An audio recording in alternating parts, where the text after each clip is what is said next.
Hi, my name is Corey Post, and I'm a utility worker for the CBP Water Department. Chapter 7, The Journey to the Great Oz. They were obliged to camp out that night under a large tree in the forest, for there were no houses near. The tree made a good thick covering to protect them from the dew, and the Tin Woodman chopped a great pile of wood with his axe, and Dorothy built a splendid fire that warmed her and made her feel less lonely. She and Toto ate the last of their bread, and now she did not know what they would do for breakfast. "If you wish," said the lion, "I will go into the forest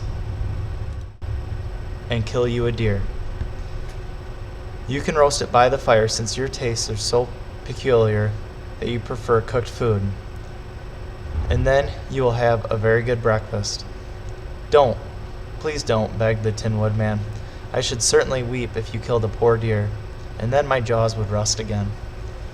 But the lion went away into the forest and found his own supper, and no one ever knew what it was, for he didn't mention it. And the Scarecrow found a tree full of nuts and filled Dorothy's basket with them, so that she would not be hungry for a long time.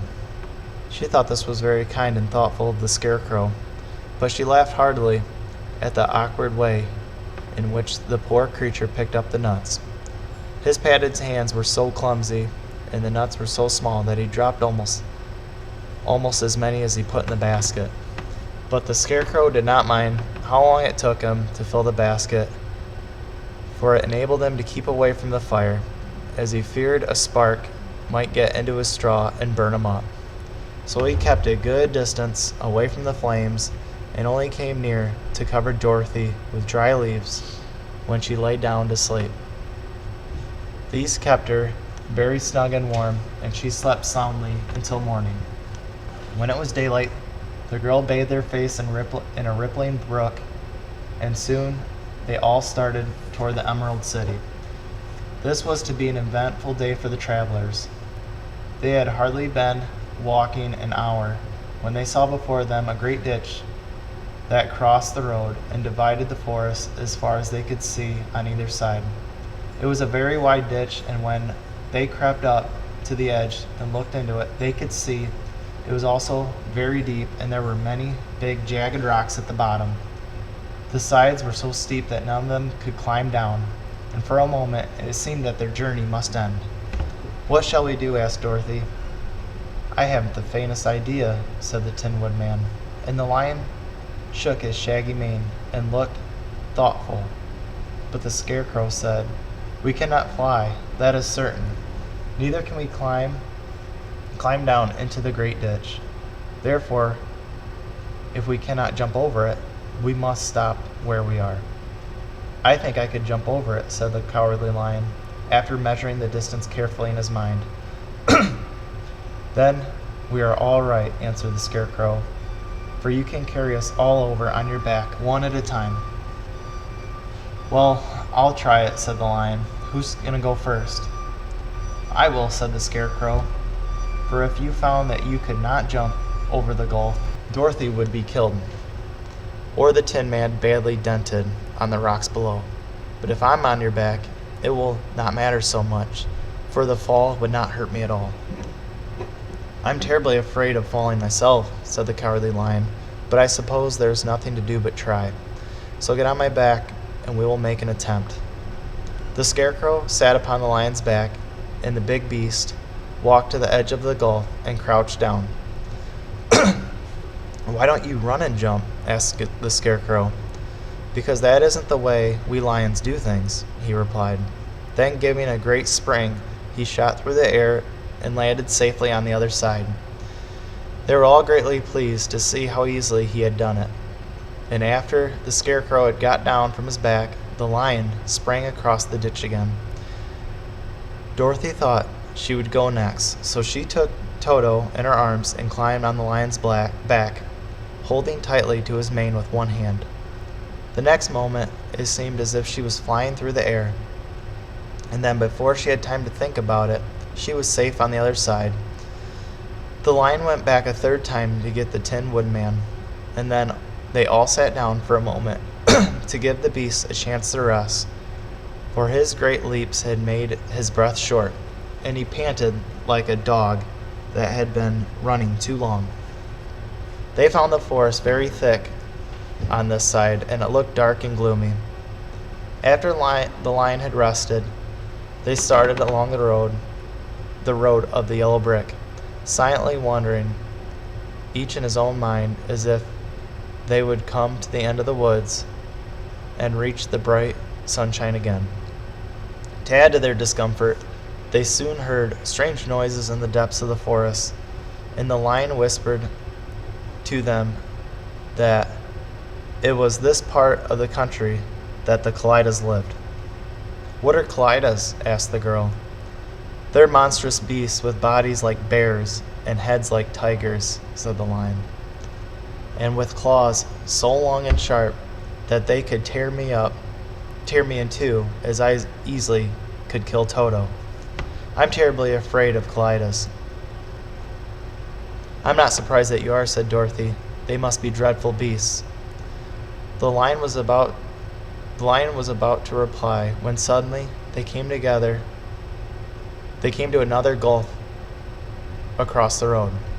But this one was broad and deep, and the lion knew at once he could not leap across it. So they sat down to consider what they should do, and after serious thought the Scarecrow said, "Here is a great tree standing close to the ditch. If the Tin Woodman can chop it down so that it will fall on the other side, we can just walk across it easily." That is a first-rate idea," said the lion, one who would almost suspect you had two brains in your head instead of straw. The woodman set to work at once, and so sharp was his axe that the tree was soon chopped nearly through. Then the lion put his strong front legs against the tree and pushed with all of his might, and slowly the big tree tipped and fell with a crash across the ditch, with its top branches on the other side. They had just started to cross this strange bridge when a sharp growl made them all look up. To their horror, they saw running towards them two great beasts with bodies like bears and heads like tigers. "They're Kallidas," said the Cowardly Lion, beginning to tremble. "Quick," said the Scarecrow. "Let us cross over." So Dorothy went first, holding Toto in her arms. The Tin Woodman followed, and the Scarecrow came next. The lion, although he was certainly afraid, turned to face the Kallidas, and then he gave so loud a terrible roar that Dorothy screamed and the Scarecrow fell over backwards, while even the fierce beasts stopped short and looked at him in surprise. But seeing they were bigger than the lion, and remembering that there were two of them and only one of him, the Kallidas again rushed forward, and the lion crossed over the tree and turned to see what they would do next. Without stopping an instant, the fierce beasts also began to cross the tree. And the lion said to Dorothy, "We are lost, for they will surely tear us to pieces with their sharp claws. But stand close to me, and I will fight them as long as I am alive." "Wait a minute," called the Scarecrow. He had been thinking what was best to be done, and now he asked the Woodman to chop away at the end of the tree that rests on the other side of the ditch. The Tin Woodman began to use his axe at once, and, just as the two Kallidas were nearly across, the tree fell with a crash into the gulf, carrying the ugly, snarling brutes with it, and both were dashed to pieces on the sharp rocks at the bottom. "Well," said the Cowardly Lion, drawing a long breath of relief, "I see we are going to live a little bit longer, and I am glad of it, for it must be a very uncomfortable thing not to be alive. Those creatures frightened me so badly that my heart is beating yet." "Ah," said the Tin Woodman sadly, "I wish I had a heart to beat." This adventure made the travelers more anxious than ever to get out of the forest, and they walked so fast that Dorothy became tired and had to ride on the lion's back. To their great joy, trees became thinner and the further they advanced. And in the afternoon, they suddenly came upon a broad river, flowing swiftly just before them. On the other side of the water, they could see the road of the yellow brick running through a beautiful country with green meadows dotted with bright flowers, and all the road bordered with trees hanging full of delicious fruits. They were greatly pleased to see this delightful country before them. "How shall we cross the river?" asked Dorothy. "That is easily done," replied the Scarecrow. "The Tin Woodman must build us a raft, so we can float to the other side." So the Woodman took his axe and began to chop down small trees to make a raft. And while he was busy at this, the Scarecrow found on the riverbank a tree full of fine fruit. This pleased Dorothy, who had eaten nothing but nuts all day, and she made a hearty meal of the ripe fruit. But it takes time to make a raft, even when one is industrious and untiring as the Tin Woodman. And when night came, the work was not done. So they found a cozy place under the trees where they slept until morning. And Dorothy dreamed of the Emerald City and of the good Wizard of Oz, who would soon send her back to her own home again. Occasionally while working in the water department, we do work near or in ditches. Just a couple of safety tips for that is wear the right protective equipment.